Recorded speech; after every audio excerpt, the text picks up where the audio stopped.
Hoxe imos de viaxe. E imos de viaxe nun barco.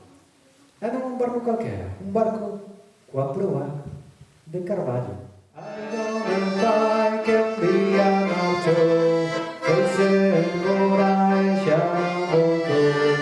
Ai, non vai... Ti como te chama? ¿Cómo te llamas? Zoe. Me encanta, Zoe, é moi difícil, Zoe. Bueno, hasta que chegaban a rima.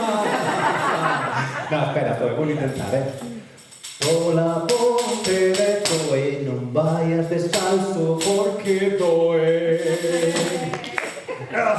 Veña, a ver, como te chamas ti?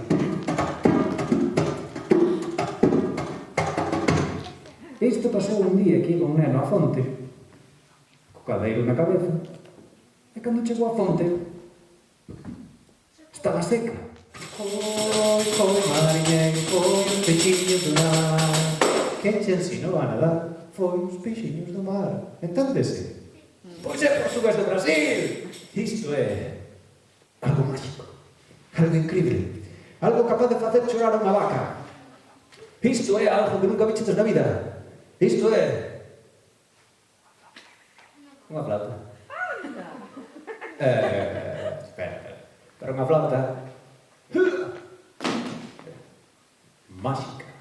Vos sabedes falar italiano? É moi fácil o italiano, home. Hai que poñer a man así. Veña. Movela así. E dicir, ma que cosa era? Perfecto, xa sabedes italiano. Sei Cádiz que era un pinguín na nevera que tiña calor xa por primavera. O raposo. Estaba o raposo agochado nas viñas, ruxíanlle as tripas da fame que tiña.